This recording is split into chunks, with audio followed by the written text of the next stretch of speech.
What do Orthodox bros, woke activists, Muslims, and Groypers have in common? No, it's not politics, theology, or aesthetics. It's neo-Gnosticism. So what is Gnosticism? Classical Gnosticism is built on one core idea. The world is corrupted, most people are blind, and a small enlightened elite possesses hidden knowledge that reveals the true reality.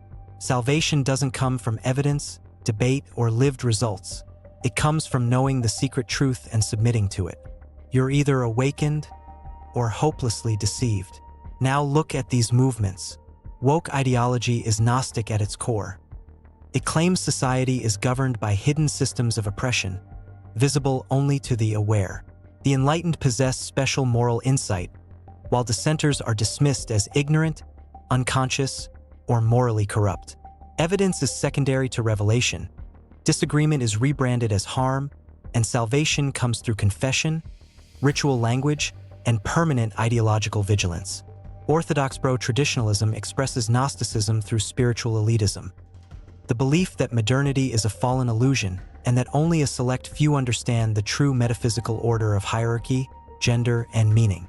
Outsiders are spiritually blind, trapped in decadence, while insiders see beyond appearances into eternal truths. The system is closed, self-validating, and immune to falsification because doubt itself is treated as proof of corruption.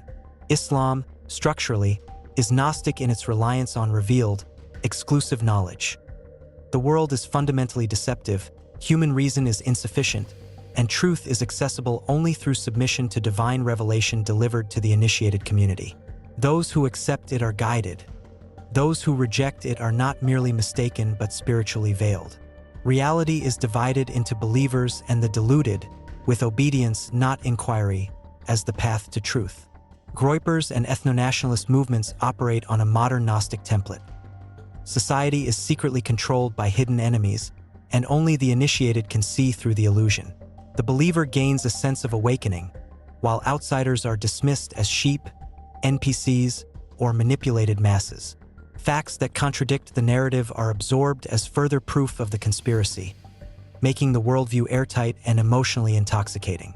What makes all of these ideologies persuasive is not the quality of their arguments, but their Gnostic architecture.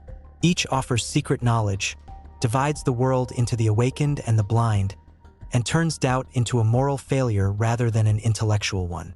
The emotional payoff is the same every time: instant meaning, moral superiority, and an explanation for why reality never has to disconfirm the belief.